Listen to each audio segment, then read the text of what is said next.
नमस्कार दोस्तों, being electrical के 33 kV vacuum circuit breaker Schneider make के सीरीज़ में हम लोगों ने एक वीडियो अभी तक करी थी जिसमें हम लोगों ने ट्रिपिंग सर्किट के बारे में जाना था। ये स्नाइडर मेक रेफरेंस से है। इसमें जो है स्नाइडर का जो ब्रेकर आता है 33 केवी VCB, उसका स्कीमेटिक्स जो है उसके साथ आता है। उसको हम लोग अपने नॉलेज के हिसाब से अपने परसेप्शन को यहाँ डिस्कस करने की कोशिश करेंगे। यहाँ पर जो है हम लोग म्यूचुअल डिस्कशन से समझने की कोशिश करते हैं इस चैनल पर कि जो स्कीमेटिक्स है वो कैसे काम करती है, इलेक्ट्रिकल अपैरेटस जो हमारे पास होते हैं वो कैसे काम करती है। लास्ट जो वीडियो हम लोगों ने की थी उस वीडियो में हम लोगों ने इसके ट्रिपिंग सर्किट के बारे में देखा था। इस वीडियो में जो है हम लोग इसके क्लोजिंग सर्किट के बारे में देखेंगे, इंडिकेशन सर्किट के बारे में देखेंगे और थोड़ा सा जो है AC सर्किट के बारे में। तो क्लोजिंग सर्किट जो है साफ साफ जैसा दिख रहा है कि ये जो सेक्शन है ये क्लोजिंग सर्किट है आपका। ये इतना सेक्शन जो है ये क्लोजिंग सर्किट है, ठीक है ना। इतना सेक्शन क्लोजिंग सर्किट है। और इंडिकेशन सर्किट कौन सा है? ये सेक्शन इंडिकेशन सर्किट है। ये सेक्शन इंडिकेशन सर्किट है। इसमें रेड, ग्रीन और ब्लू। रेड क्या रहता है? क्लोज का इंडिकेशन, क्लोज ब्रेकर है, इसका स्टेटस शो करता है। ग्रीन क्या है? ओपन का इंडिकेशन, ब्रेकर ओपन है, इसका स्टेटस शो करता है। और ब्लू क्या है? स्प्रिंग चार्ज कंडीशन में है, इसका स्टेटस शो करता है। ब्लू बल्ब अगर ब्लू LED अगर ग्लो कर रही है इसका मतलब स्प्रिंग जो है चार्ज कंडीशन में है। ध्यान देने की बात यह है कि ये जो 3 LEDs यहाँ पर दी हुई हैं, ये 3 LEDs जो हैं ये ब्रेकर के अपने लोकल मैकेनिज्म बॉक्स में जो पैनल लगा होता है वहाँ के बारे में दी गई है। कंट्रोल पैनल के लिए जो LEDs जाती हैं उनका कंट्रोल यहाँ पर सेपरेटली दिया गया है, ठीक है ना। ये पॉइंट दिए गए हैं, इन पॉइंट से सिग्नल जो है डिराइव करके कंट्रोल पैनल तक ले जा सकते हैं। और कंट्रोल पैनल में जो LEDs रिक्वायर्ड होंगी ब्रेकर के स्टेटस इंडिकेशन के लिए, स्प्रिंग चार्ज के स्टेटस इंडिकेशन के लिए, तो यहाँ से जो सिग्नल है उसके लिए डिराइव करके ले जाई जाएगी, ठीक है। तो चलिए ये जो है हम लोग 1 बाय 1 जो है इसको देखते हैं, ठीक है। सबसे पहले ट्रिपिंग सर्किट लास्ट वीडियो में देख लिया था। अगर उसका वीडियो आप लोगों ने अभी तक नहीं देखा है तो मैं ऊपर आई बटन में उसका लिंक देता हूँ, उसे जाकर एक बार देख लीजिए। 33 केवी के ही CGL मेक के भी वीडियो इस चैनल पर अवेलेबल है। 132 केवी के SF6 सर्किट ब्रेकर जो होते हैं उनके सीमेंस में की एक डिटेल सीरीज़ इस चैनल पर अवेलेबल है। और CGL में एक 66 केवी 132 केवी के ब्रेकर की भी डिटेल सीरीज़ अवेलेबल है। कंट्रोल सिस्टम के बेसिक्स जो कि ब्रेकर्स में या सबस्टेशन के कंट्रोल में या किसी भी और इलेक्ट्रिकल पैनल या इलेक्ट्रिकल इक्विपमेंट के कंट्रोल सर्किट में जो यूज़ होते हैं, NO और NC, normal open normal close क्या होता है, इन सब के बारे में एक टॉपिक वीडियोज़ अवेलेबल है। अगर आपने डायरेक्टली इस वीडियो से शुरू किया है तो मैं रिक्वेस्ट करूँगा कि आप जाकर एक बार उस वीडियो को भी देखें। तो चलिए अभी देखते हैं क्या कि क्लोजिंग सर्किट। जब क्लोजिंग सर्किट की बात करते हैं तो जैसा कि पता चला कि ये क्लोजिंग सर्किट वाला सेक्शन जो है ये हम लोगों ने अभी तक देखा था, ठीक है ना। ये क्लोजिंग सर्किट का सेक्शन है। ये क्लोजिंग सर्किट का क्लोजिंग कॉइल कहाँ है भाई? तो क्लोजिंग कॉइल यहाँ पर है, ये जगह नीचे में। क्लोजिंग कॉइल कहाँ है? एक बार इसको इंडिकेट करते हैं। ये हो गया आपका क्लोजिंग कॉइल। ये हो गया क्या? क्लोजिंग कॉइल, ठीक है। तो चलिए जैसा हम लोग हमेशा देखते हैं वैसा DC नेगेटिव की ओर से इस जगह से DC नेगेटिव आया। क्या है? J12 ये DC नेगेटिव है। और ये जो कपल्ड है ये क्या है? MCB का स्विच है, ठीक है ना। ये कहाँ क्या है? MCB का स्विच है। एक बार देख लीजिए ये क्या है? ऊपर J1 और इधर J2। ये क्या किससे पार होकर आ रहा है? ये MCB से पार हो रहा है। 6 एम्पेयर का डबल पोल MCB है। यहाँ पर स्पष्ट लिखा हुआ है MCB1 6 एम्पेयर DP, ठीक है, स्पष्ट लिखा हुआ है इस जगह पर। तो ये यहाँ से MCB से पार होकर के ये J2 जो है आ रहा है क्लोजिंग सर्किट के लिए, ठीक है। अब देखते हैं क्लोजिंग सर्किट में क्या क्या कैसे कैसे फ्लो होता है। तो नेगेटिव यहाँ से आया, नेगेटिव यहाँ से आने के बाद जो है ये लिंक में चला गया। ये लिंक जो है क्लोज है। अच्छा एक और चीज़ है, इस जगह से जो है ये नेगेटिव एक्सटेंशन भी हुआ है। इस जगह से ये नेगेटिव जो है एक्सटेंशन होकर आगे भी गया है ट्रिपिंग सर्किट के लिए भी, ठीक है ना। ट्रिपिंग सर्किट के लिए भी गया हुआ J2। तो हमको जो है ट्रिपिंग सर्किट हमने पिछले वीडियो में देख लिया था, इसमें हमें सिर्फ क्लोजिंग सर्किट को देखना है। तो लिंक से क्रॉस किया, लिंक से क्रॉस करने के बाद जो है ये कहाँ गया? क्लोजिंग कॉइल में गया। लिंक से क्रॉस करने के बाद कहाँ गया? क्लोजिंग कॉइल में। क्लोजिंग कॉइल में जब ये गया और तो क्लोजिंग कॉइल में के एक टर्मिनल पर, इनकमिंग टर्मिनल जहाँ से नेगेटिव इंटर कर रहा है उस जगह से ही इस J2 का मतलब DC नेगेटिव का जो कॉमन सप्लाई होती है, कंडीशनल नहीं होती है बल्कि परमानेंट सप्लाई होती है, इसका एक्सटेंशन किया गया। कहाँ? एक इधर कर दिया गया, फिर एक इधर कर दिया गया, फिर एक इधर कर दिया गया, 3 ब्रांचेज़ में। अब भाई ये जो ब्रांच है ये तो पता चल रहा है कि इंडिकेशन के लिए नेगेटिव है। क्यों? क्योंकि यहाँ से ऐसे गया और उसके बाद जो है इसका एक्सटेंशन होना शुरू हो गया। इस जगह से ये पहुंचा यहाँ पर। ये ब्लू बल्ब के लिए ब्लू बल्ब से यहाँ से फिर से आप देखिए एक बार, ब्लू बल्ब से ये नेगेटिव एक्सटेंड होकर ग्रीन बल्ब में चला गया, फिर यहाँ से एक्सटेंड होकर के रेड बल्ब में चला गया। ठीक है, सिंपल है। तो नेगेटिव का एक्सटेंशन जो है ये एलईडी इंडिकेशन के लिए चला गया, तो इधर का जो ब्रांच है ये एलईडी इंडिकेशन के लिए जो है नेगेटिव का एक्सटेंशन जो है ये चला गया। ठीक है, अब चलते हैं कि ये एक्सटेंशन इस बीच वाले विंग पर किस लिए गया है। तो इस बीच वाले विंग पर जब ऊपर जाते हैं तो देखते हैं 94 क्या होता है भाई, anti pumping. Anti pumping relay के बारे में जो है हम लोग पहले भी देखे हैं। एंटी पंपिंग रिले क्या करता है, एंटी पंपिंग रिले जो है कंटिन्यूअस क्लोजिंग सिग्नल अगर पंप हो रहा है तो क्लोजिंग कॉइल को और ब्रेकर के मैकेनिज्म को कंटिन्यूअस क्लोजिंग सिग्नल से होने वाले डेंजरस इफ़ेक्ट जो है या दुष्प्रभाव जो है उससे बचाता है। कैसे बचाता है भाई, ये हम लोग अभी जो है क्लोजिंग सर्किट में देखेंगे। ठीक है, तो चलिए सबसे पहले क्लोजिंग कॉइल की ओर चलते हैं। नेगेटिव आया, क्लोजिंग कॉइल को क्रॉस करा नेगेटिव ने। क्लोजिंग कॉइल को क्रॉस करने के बाद क्या हुआ, K17, ये जगह जो है K17 हो गई। K17 में ग्रीन कर लेते हैं। ठीक, K17 से पार होने के बाद जो है एक कोई कांटेक्ट है यहाँ पर। ठीक है, और ये कांटेक्ट जो है ये अभी पता नहीं चल रहा है क्या चीज़ है, ये कांटेक्ट के बारे में अभी पता नहीं है। उसके ये कांटेक्ट के बारे में अभी आसानी से पता चल जाएगा। इसके ऊपर पार करते हैं तो 52B का NC कांटेक्ट है, मतलब इसी ब्रेकर का NC कांटेक्ट है। कहने का मतलब क्या, NC कब कंडक्टिंग होता है, ब्रेकर का NC कब कंडक्टिंग होता है, जबकि ब्रेकर जो है ऑफ कंडीशन में हो। जब ब्रेकर ऑफ कंडीशन में होता है तो NC कंडक्टिंग होता है और NO नॉन कंडक्टिंग होता है। जैसे ही ब्रेकर ऑन कंडीशन में आ जाता है तो उसका NC जो है, जो पहले कंडक्टिंग था अब वो नॉन कंडक्टिंग हो जाता है, और NO जो पहले नॉन कंडक्टिंग था अब वो कंडक्टिंग हो जाता है। मतलब अपना स्टेट जो है ये लोग टॉगल कर लेते हैं, चेंज कर लेते हैं, 0 से 1, 1 से 0 हो जाते हैं, कंडक्टिंग से नॉन कंडक्टिंग और नॉन कंडक्टिंग से कंडक्टिंग हो जाते हैं। ठीक है, तो मतलब NC होना चाहिए, NC कंडक्टिंग होना चाहिए। इसका मतलब क्लोजिंग कॉइल को कमांड तभी मिलेगा जब ब्रेकर ट्रिप अवस्था में हो। तो सिंपल बात है भाई, क्लोजिंग कॉइल को अगर ब्रेकर ट्रिप अवस्था में नहीं है तो क्लोजिंग कॉइल को कमांड क्यों दिया जाना चाहिए, नहीं दिया जाना चाहिए। तो अब क्या है कि यहाँ NC वाला बात तो हमें मिल गया, NC तो हमें मिल गया। NC के बाद जब आगे गए तो K13 यहाँ पर है। K13 से जब आगे गए तो 94/1, 94 क्या था यहाँ पर, एंटी पंपिंग रिले। इस जगह पर 94 हमने देखा था एंटी पंपिंग रिले है। तो 94/1 जो है ये एंटी पंपिंग रिले का NC कॉन्टैक्ट है, ये भी एक NC कॉन्टैक्ट है। NC कॉन्टैक्ट का मतलब क्या है कि 94/1 रिले को डी एनर्जाइज्ड कंडीशन में रहना चाहिए, तभी जाकर के ये सर्किट थ्रू हो सकेगा। क्योंकि जब 94 रिले जो है anti pumping relay de-energise रहेगा तो इसका NC कंडक्टिंग रहेगा।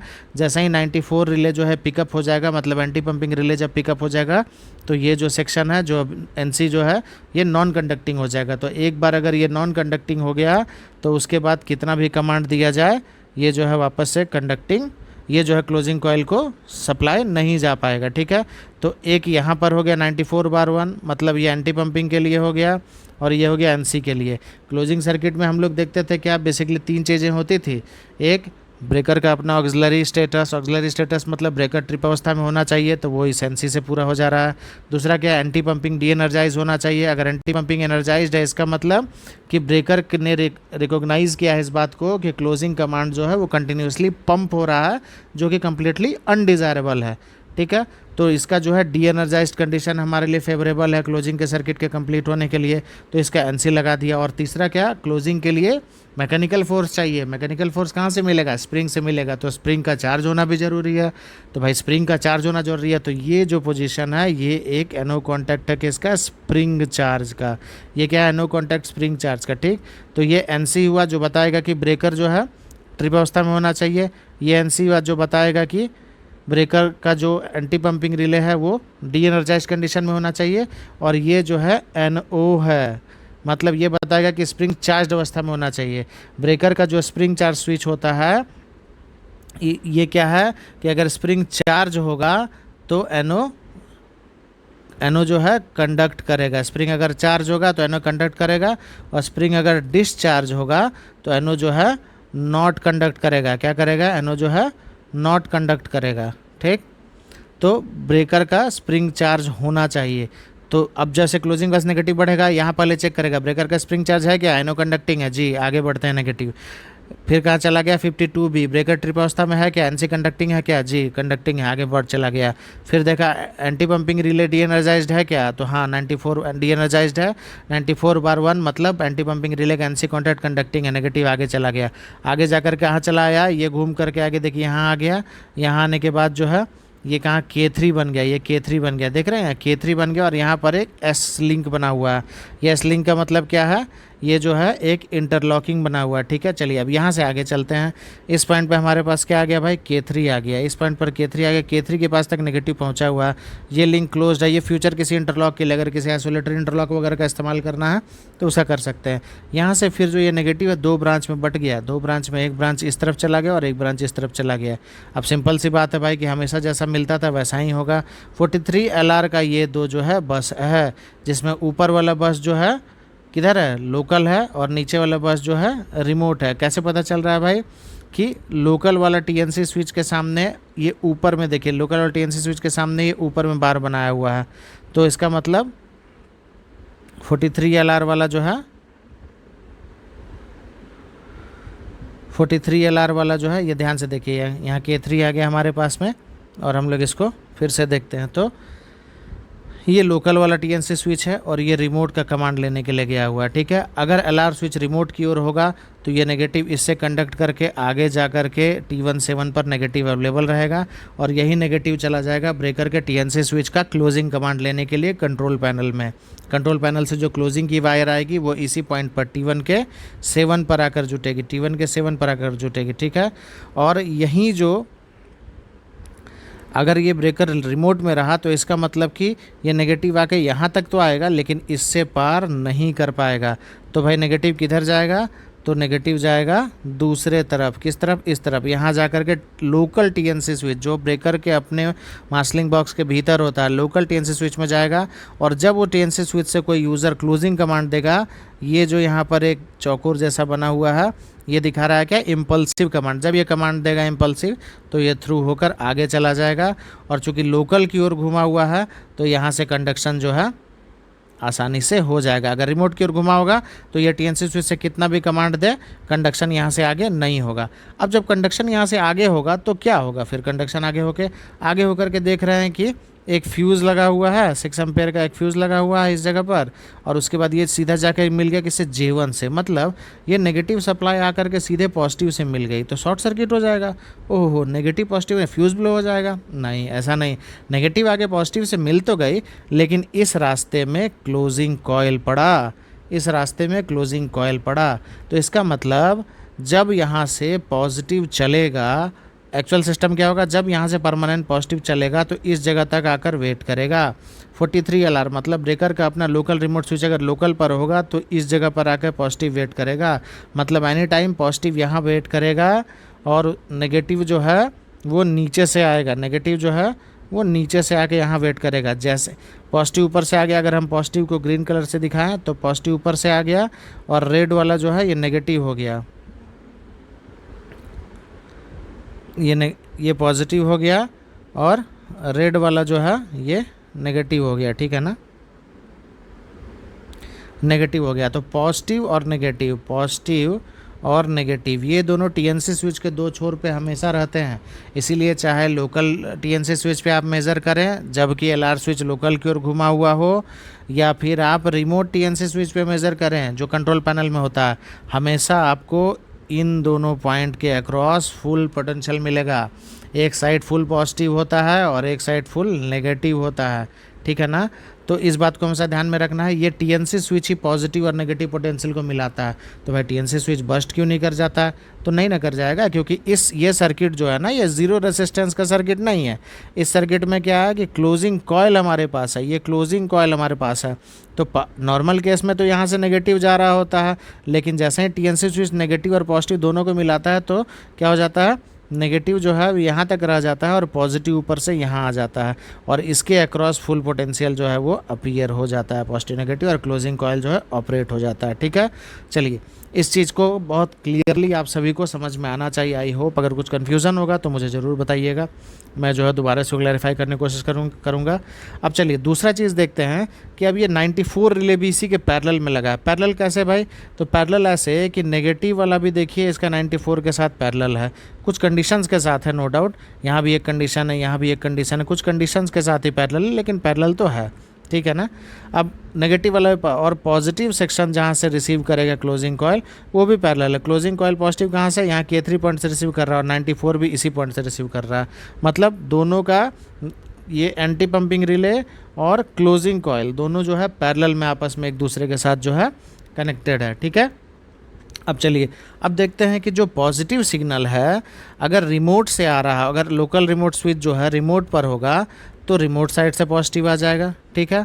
और अगर लोकल रिमोट स्विच जो है लोकल पर है तो लोकल साइड से आ जाएगा। तो किससे आ जाएगा? लोकल से आ जाएगा, लोकल से आ जाएगा, ठीक है। अब रिमोट पे और लोकल पे किसी कंडीशन में हो, रिमोट वाले से भी आएगा तो ये परमानेंट पॉजिटिव नहीं आएगा, लोकल वाले से भी आएगा तो ये परमानेंट पॉजिटिव नहीं आएगा। कैसे? क्योंकि permanent positive local TNC switch के आगे तक ही आकर रह जाता है, लोकल टीएनसी स्विच के आगे तक ही आकर रह जाता है। जब लोकल पे होगा तो लोकल टीएनसी स्विच तय करेगा कि कब इस पॉजिटिव को आगे जाना है, और जब रिमोट पे होगा तो रिमोट का टीएनसी स्विच तय करेगा कि कब इस वायर में हमको पॉजिटिव का प्रवाह कराना है, फ्लो कराना है, ठीक है। तो अब क्या है कि यहाँ से पॉजिटिव आ गया, जब ये पॉजिटिव पहुँचता है ऊपर से चाहे किसी रास्ते से आए, जब ये पॉजिटिव पहुँचता है तो यहाँ आने के बाद इसके पास दो रास्ते रहते हैं, इधर चला जाए भाई और इधर चला जाए। तो इधर जाने में तो इसको एक दो कंडीशन भी है ना। इस तरफ में जाने में दो कंडीशन, तीन कंडीशन पार करके जाना है, तीनों कंडीशन सेटिस्फाइड है तो ये क्या करेगा कि ये जाके क्लोजिंग कॉइल को एनर्जाइज कर देगा। लेकिन अगर ये तीनों कंडीशन सेटिस्फाइड नहीं हैं या तीनों में से कोई एक भी कंडीशन सेटिस्फाइड नहीं है, इसका मतलब क्या हुआ कि क्लोजिंग सर्किट जो है उसको अभी ऑपरेट नहीं होना चाहिए, क्योंकि क्लोजिंग के लिए फेवरेबल कंडीशंस अवेलेबल नहीं हैं। तो क्लोजिंग सर्किट को ऑपरेट नहीं होना चाहिए। तो कैसे पता चलेगा भाई? और क्लोजिंग सर्किट को और ब्रेकर के मैकेनिज्म को बार बार कैसे प्रिवेंट किया जाए? तो क्या करना होगा भाई कि एक एंटी पंपिंग लगा दिया जो कि इस बात को मॉनिटर करता है हमेशा कि भाई क्लोजिंग के लिए फेवरेबल कंडीशन है कि नहीं है। क्लोजिंग के लिए फेवरेबल कंडीशन क्या था भाई कि एक तो ब्रेकर जो है वो ट्रिप अवस्था में होना चाहिए। जब ब्रेकर ट्रिप अवस्था में तभी क्लोजिंग कमांड जाए, ब्रेकर अगर क्लोज अवस्था में तो क्लोजिंग कमांड ना जाए। इसका मतलब ब्रेकर अगर ट्रिप अवस्था में नहीं है और क्लोजिंग कमांड जा रहा है, ब्रेकर अगर क्लोज है और क्लोजिंग कमांड वहाँ से कोई भेज रहा है तो ये इस साइड तो पार ही नहीं कर सकेगा। तो भाई अब इस साइड पार नहीं कर सकेगा, मान लिया ऑक्सिलरी स्विच ख़राब हो गया, तब तो क्लोजिंग कॉइल को बार बार बेमतलब का कमांड मिल जाएगा।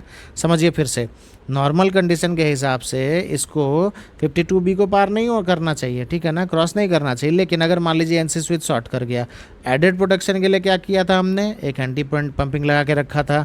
तो क्या होगा कि 52B को गलती से अगर क्रॉस भी कर गया तो भी अगर ब्रेकर आपका क्लोज्ड कंडीशन में है तो ब्रेकर का एक एनो कॉन्टैक्ट को देखिए यहाँ इस्तेमाल किया गया है इस जगह पर, ये क्या होगा, कंडक्टिंग होगा। ये ब्रेकर जैसे ही क्लोज्ड कंडीशन में चला जाएगा ये सेक्शन कंडक्टिंग हो जाएगा, मतलब नेगेटिव जो है यहाँ से आकर के 94 को मिल जाएगा, नेगेटिव 94 को मिल जाएगा। पॉजिटिव 94 के पास जो है वहाँ से कहाँ से मिल रहा है, जब भी यूज़र वहाँ से पॉजिटिव कमांड दे रहा है तो पॉजिटिव मिल जा रहा है। मतलब अगर ब्रेकर क्लोज कंडीशन में हो तो पहला लाइन ऑफ प्रोटेक्शन क्या है कि यहाँ से कमांड आगे नहीं जाना चाहिए, ठीक है। मान लिया अगर गलती से चला भी जाता है या नहीं भी जाता, उन दोनों केसेस में ही सेकंड लाइन ऑफ प्रोटेक्शन क्या है भाई कि यहाँ पर नेगेटिव थ्रू हो जाएगा और ये एंटी पंपिंग रिले को एनर्जाइज कर देगा। जैसे ही एंटी पंपिंग रिले एनर्जाइज होगा तो ये जो चैनल था क्लोजिंग कॉइल का, ये चैनल ओपन हो जाएगा, ये जो इंटरलॉक था ये इंटरलॉक ओपन हो जाएगा, ठीक है। एनसी कॉन्टैक्ट था, जैसे ही 94 पिकअप कर जाएगा तो 94 पिकअप करते हैं 94/1 जो है वो क्या होगा, 94/1 क्या होगा, ओपन हो जाएगा। मतलब अगर ये शॉर्ट भी कर गया हो तो एंटी पंपिंग रिले का अपना एक्सटर्नल कॉन्टैक्ट जो है अपना एक्सटर्नल कॉन्टैक्ट जो है वो बचा देगा क्लोजिंग सर्किट तक, क्लोजिंग कॉइल तक बेवजह कमांड को जाने से, ठीक है। अब चलिए अब देखते हैं कि भाई ये एक रास्ता हो गया। अब क्या है कि एक और केस हो सकता है कि मान लीजिए ये टीएनसी स्विच का कॉन्टैक्ट जो है शॉर्ट कर गया, किसी कारण से ये टीएनसी स्विच का कॉन्टैक्ट जो है शॉर्ट कर गया, और ये टीएनसी स्विच का कॉन्टैक्ट जब आपका शॉर्ट कर गया तो क्या होगा कि यहाँ तो पॉजिटिव परमानेंट है है ना, लोकल पे घुमा हुआ रहेगा तो परमानेंट है, और टीएनसी से शॉर्ट कर गया तो मतलब लगातार पॉजिटिव कमांड आने लगेगा। जब ऐसा केस हुआ कि लगातार पॉजिटिव कमांड आने लगेगा, यही सेम चीज़ जो है कंट्रोल पैनल से भी अगर टीएनसी स्विच से कॉन्टैक्ट शॉर्ट कर गया तो ये लगातार कमांड आने लगेगा, लगातार पॉजिटिव कमांड आने लगेगा। तो भाई जब लगातार पॉजिटिव कमांड आएगा तो क्या होगा, इस पॉइंट पे आएगा। अगर ब्रेकर ट्रिप अवस्था में है तो फर्स्ट स्टेप क्या होगा कि भाई ब्रेकर क्लोज हो जाएगा, ठीक है। और ब्रेकर क्लोज होने के बाद भी कमांड आ रहा है, इसी को कहते हैं कि पंपिंग। ऐसे क्या होता है कि यूज़र ज़बरदस्ती पंप कर रहा है, एक कमांड दो कमांड दिया और जब टीएनसी शॉर्ट कर गया तो कंटिन्यूअस पॉजिटिव कमांड आ रहा है। तो जब कंटिन्यूअस पॉजिटिव कमांड आ रहा है तो क्या होगा कि पहला बार तो इधर जा कर के ब्रेकर को क्लोज करा देगा, लेकिन ब्रेकर के क्लोज करते ही क्या हो जाएगा, ब्रेकर का एनो कंडक्टिंग हो जाएगा, ये पाथ थ्रू हो जाएगा और 94 रिले एक्चुएट हो जाएगा। जैसे ही 94 रिले एक्चुएट हो जाएगा तो 94 का भी ये एनो कॉन्टैक्ट है, यहाँ पे देखिए ये 94 का एनो कॉन्टैक्ट है, ये भी पाथ तब थ्रू हो जाएगा और यहाँ से इसको मिलने लगेगा। मतलब अब इसके बाद अगर ब्रेकर ट्रिप भी कर गया, अगर कंटिन्यूअस क्लोजिंग कमांड आ रहा है सिस्टम में, टीएनसी के शॉर्ट होने की वजह से क्लोजिंग कमांड कंटिन्यूअस है और ब्रेकर जो है उसके बाद ट्रिप भी कर गया और ये जो कांटेक्ट बन रहा था ये ओपन भी हो गया, तो भी एक बार जैसे ही 94 एनर्जाइज हो जाएगा ये अपने ही एनो कांटेक्ट के थ्रू जो है अपने आप को होल्ड कर लेगा। मतलब इसका एनो कांटेक्ट जो है ये होल्डिंग सर्किट का काम कर रहा है, अपने आप को होल्ड करके रखेगा और ये 94 रिले तब तक डी एनर्जाइज नहीं होगा जब तक ऊपर से आने वाला पॉजिटिव कंटिन्यूअस कमांड या पॉजिटिव पंपिंग कमांड रुक ना जाए, बंद ना हो जाए। मतलब ये एंटी पंपिंग रिले उस समय तक क्लोजिंग सर्किट को नहीं चलने देगा जब तक ये कंटिन्यूअस आने वाला पॉजिटिव कमांड जो है बंद ना हो जाए, ठीक है। आई होप जो एंटी पंपिंग का जो है काफ़ी आसानी से कॉन्सेप्ट समझ में आ गया होगा। चलिए इंडिकेशन की बात करते हैं। इंडिकेशन में क्या था कि देख लेते हैं भाई, नेगेटिव तो पहले से अवेलेबल है सबके पास में और पॉजिटिव कहाँ से आना है। तो भैया रेड है, रेड के लिए क्या है, रेड के लिए देख लीजिए, रेड के लिए क्या होता है हमारे पास में, अगर ब्रेकर क्लोज होगा तो रेड जलना चाहिए, तो अगर ब्रेकर क्लोज है तो ये एनो कॉन्टैक्ट कंडक्टिंग हो जाएगा और रेड के पास पॉजिटिव पहुंच जाएगा। कहाँ से पहुंच जाएगा, K5 से। ये K5 देखिए यहाँ और ये ऊपर जा कर के इसके साथ में, किसके साथ में, ये 6 एम्पेयर फ्यूज के बाद यहाँ से पॉजिटिव और फिर यहाँ से लूप इसमें, फिर यहाँ से लूप इसमें, ये ब्लू लाइट के लिए, ये ग्रीन लाइट के लिए और ये रेड लाइट के लिए, ठीक है ना। तो एनो के थ्रू जो आया वो रेड हो गया, मतलब जब ब्रेकर क्लोज होगा तो एनो कंडक्टिंग होगा, और जो एनसी के थ्रू आया वो ग्रीन हो गया, मतलब जब ब्रेकर ट्रिप अवस्था में होगा तो एनसी कंडक्टिंग होगा, एनो कंडक्टिंग नहीं होगा तो रेड वाला जो है बंद हो जाएगा और ग्रीन वाला जो है जल जाएगा, ठीक है। और जो लास्ट में है हमारा स्प्रिंग चार्ज, जब स्प्रिंग चार्ज हो तो उसका लिमिट स्विच का ये B2 इंडिकेशन है। ये B2 इंडिकेशन कब कंडक्ट करेगा, जब स्प्रिंग जो है पूरी चार्ज हो चुका होगा। तो जैसे ही स्प्रिंग पूरा चार्ज होगा तो ये कंडक्शन हो जाएगा और ये बी जो है ग्लो हो जाएगा, मतलब ब्लू कलर का LED ग्लो हो जाएगा। अब जरा ध्यान से देखिए, स्प्रिंग चार्ज का एक एनो कॉन्टैक्ट यहाँ B2 दिया हुआ है और ऐसा ही जो है B2 के बजाय यहाँ पर क्लोजिंग कॉइल में B5 के आसपास कुछ दिया हुआ है। ये एक्चुअली इस ड्राइंग में प्रॉपर रीड नहीं हो रहा है, लेकिन इसका कंफर्म है कि इसका जो है मीनिंग यही है, ठीक है ना। ये स्प्रिंग चार्ज है। क्लोजिंग सर्किट में वैसे भी स्प्रिंग चार्जर कंडीशन देखा जाता है, ट्रिपिंग सर्किट में नहीं देखा जाता है। ये जो है आप लोग सभी को ध्यान में होगा, आसानी से ये बात समझ में आ गई होगी। चलिए AC सर्किट देख लेते हैं। ये क्यूबिकल के लिए बेसिकली होता है। इसमें इंपॉर्टेंट बस हमारे लिए एक ही चीज़ होता है, स्प्रिंग चार्जिंग मोटर जो है, ठीक है ना। तो स्प्रिंग चार्जिंग मोटर जो है इसको देख लीजिए। स्प्रिंग चार्जिंग मोटर कहाँ पर है, इस जगह पर स्प्रिंग चार्जिंग मोटर है। स्प्रिंग चार्जिंग मोटर जो है इसको AC सप्लाई है, ये देखिए फेज़ लिखा है, न्यूट्रल लिखा है और यहाँ पर साफ साफ लिखा है 1 phase AC supply to be made available at site, ठीक है। 1 phase supply to made available at site, ठीक है। अब चलिए नेगेटिव और पॉजिटिव देखिए कहाँ से आ रहा है। नेगेटिव इस तरफ से आया, मतलब न्यूट्रल इधर से आया, और फेज इधर से मतलब पॉजिटिव इधर से आया। 6 एम्पेयर का एक जो है MCB है उसको क्रॉस किया, क्रॉस करने के बाद नेगेटिव मतलब न्यूट्रल यहाँ भी गया, यहाँ भी गया, यहाँ भी गया, यहाँ भी गया, सब तरफ सॉरी यहाँ ये अर्थिंग है, यहाँ पे गया, ठीक है ना। ये तो अर्थिंग है, ठीक है ना, अर्थिंग के लिए गया हुआ, ये अर्थिंग का सिंबल है। तो चलिए न्यूट्रल सबके पास चला गया, मतलब न्यूट्रल सबके पास परमानेंट अवेलेबल हो गया, ठीक है। मोटर के पास जो है न्यूट्रल जो गया है वो लिंक के थ्रू गया है, और ये जो है इल्यूमिनेशन लैंप, ये क्या है, आईएल मतलब इल्यूमिनेशन लैंप कि ब्रेकर के भीतर जो रोशनी के लिए इल्यूमिनेशन लैंप दिया रहा था वो कैसे चलेगा, ठीक है। सबके पास न्यूट्रल जो है वो परमानेंट पहुँच गया है, फेज़ जो है कंडीशनल पहुँचेगा, ठीक है ना। अब फेज़ कंडीशनल पहुँचने के लिए क्या है भाई, यहाँ से जो है, यहाँ से जब आया H1 यहाँ भी आ गया, यहाँ भी आ गया, यहाँ भी आ गया, सबके पास आ गया, ठीक है। अब क्या है, यहाँ पर आकर के इस पावर सॉकेट के लिए कंडीशन क्या है, ये जो पावर सॉकेट का स्विच दिया ये कंडीशन, जब पावर सॉकेट का स्विच ऑन होगा तो पॉजिटिव पहुँच जाएगा। हीटर स्विच के लिए क्या है, हीटर स्विच जो है ये एक स्विच दिया हुआ है हीटर स्विच ऑन करने का, और उसके बाद एक थर्मोस्टेट जो टेम्परेचर सेटिंग होगी, जब उस टेम्परेचर से बिलो टेम्परेचर जाएगा तो हीटर ऑन हो जाएगा, ठीक है। अब चलिए, ये दोनों तो बहुत सिंपल था। उसके बाद ये क्या, डीएस का मतलब डोर स्विच होता है। डोर स्विच मतलब जैसे ही दरवाज़ा खुलेगा तो डोर स्विच जो है वो ऑपरेट कर जाएगा, और डोर स्विच कंडक्ट करके इल्यूमिनेशन लैम्प को पॉजिटिव दे देगा और वो जल जाएगा, बल्ब जल जाएगा। और मोटर के लिए क्या हो गया भाई, MS motor switch. Motor switch मतलब मोटर चले कि ना चले इसके लिए एक स्विच दिया रहता है स्नाइडर वाले ब्रेकर में ऊपर में ही, वो अगर ऑफ़ कर देंगे तो मोटर ऑपरेट नहीं करेगा, ठीक है। और उसके बाद जो है ये क्या है, स्प्रिंग चार्ज का एक और लिमिट स्विच, ये एनसी है, ठीक है ना। याद कीजिए, अभी जो हम लोग जस्ट पढ़े थे उसमें क्या पढ़े थे कि स्प्रिंग चार्ज का एनओ इस्तेमाल हो रहा था क्लोजिंग में। स्प्रिंग चार्ज का एनओ इसलिए इस्तेमाल कर रहे थे क्लोजिंग में क्योंकि जैसे ही स्प्रिंग चार्ज हो जाता था तो एनओ कंडक्टिंग हो जाता था, और जैसे ही स्प्रिंग डिस्चार्ज होगा तो एनओ क्या होगा, नॉट कंडक्टिंग होगा। तो अगर स्प्रिंग डिस्चार्ज पे एनओ नॉट कंडक्टिंग है तो क्या कंडक्टिंग होगा, एनसी कंडक्टिंग होगा। वही एनसी जो है यहाँ पर इस्तेमाल किया गया है। स्प्रिंग जैसे ही डिस्चार्ज होगा उसका ये एनसी जो है वो कंडक्टिंग हो जाएगा और मोटर को पॉजिटिव पावर मिल जाएगा, मोटर चलने लगेगा। फिर जैसे ही ये स्प्रिंग जो है पूरी चार्ज हो जाएगा तो उसका एनो कंडक्टिंग हो जाएगा, और ये एनसी जो है ये डिसकंटिन्यूड हो जाएगा, नॉन कंडक्टिंग हो जाएगा। तो मोटर जो है चलना बंद हो जाएगा, क्योंकि मोटर को पॉजिटिव पावर मिलना जो है बंद हो जाएगा, ठीक है। तो मोटर का ऑपरेशन भी समझ में आ गया कि मोटर कैसे चलना शुरू होगा और कब तक चलेगा, जब तक स्प्रिंग पूरा चार्ज ना हो जाए। जब तक जैसे ही पूरा स्प्रिंग चार्ज हो जाएगा तो मोटर चलना जो है बंद हो जाएगा। उसके अलावा जो है ये ऑक्सिलरी कॉन्टैक्ट, जो कुछ स्पेयर ऑक्सिलरी कॉन्टैक्ट उसके दिए हुए हैं, एक एनओ है, फिर एनसी है, फिर एनओ है, फिर एनसी है, फिर एनओ है, फिर एनसी है, ऐसे करके। और टर्मिनल नंबर T2 के 60 पर मिलेगा, T2 के 59, मतलब T2 के 59 से T2 के 60 के बीच में जो कॉन्टैक्ट ऑक्सिलरी कॉन्टैक्ट का स्पेयर अवेलेबल होगा वो क्या होगा, एनओ नेचर का होगा, ठीक है। बस इतनी सी बात है और कुछ नहीं है। एक और चीज़ क्या था, लास्ट वीडियो में जो बताया था कि ये ट्रिपिंग सर्किट 1 और 2 के बीच में जो है ये लिंक टी करके लिंक यहाँ लगा हुआ है। ये टी करके लिंक सिर्फ यहीं नहीं लगा हुआ, ये टी करके लिंक जो है यहाँ ऊपर भी लगा हुआ है, यहाँ भी लगा हुआ है टी करके लिंक, ठीक है। ये टी लिंक क्या रिप्रेजेंट करता है कि अगर आपका पैनल, अगर आपका कंट्रोल पैनल एक सिंगल ट्रिपिंग सर्किट को, अगर आपके कंट्रोल पैनल का स्कीमेटिक्स एक सिंगल ट्रिपिंग सर्किट को ही सपोर्ट करता है तो आप जो है इस टी को ना कनेक्ट करें, आप इसको कनेक्ट ही ना करें, इसको और इसको ना कनेक्ट करें, तो ट्रिप सर्किट 2 जो है इंडिपेंडेंट हो जाएगा और एज ए स्टैंड बाई पड़ा रहेगा।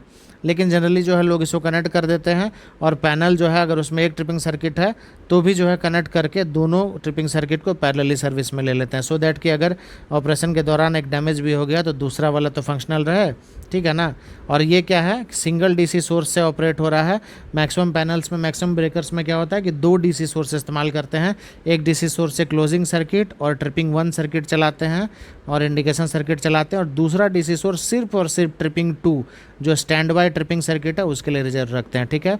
तो चलिए, आई होप कि क्लोजिंग सर्किट, इंडिकेशन सर्किट और मोटर कैसे चलता है, इल्यूमिनेशन कैसे होता है, ये सारी बेसिक चीज़ें जो हैं काफ़ी आसानी से आपको समझ में आ गई होगी इस ड्राइंग में। अगर किसी और तरीके का कोई कन्फ्यूज़न है तो कमेंट्स में ज़रूर बताइएगा, हम लोग जो है कोशिश करेंगे उसको भी डिस्कस करने की।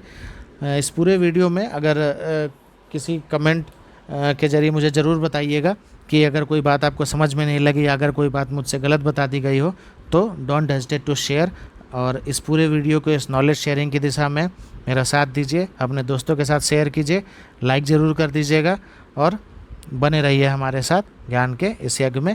मिलते हैं जल्दी अगले वीडियो में।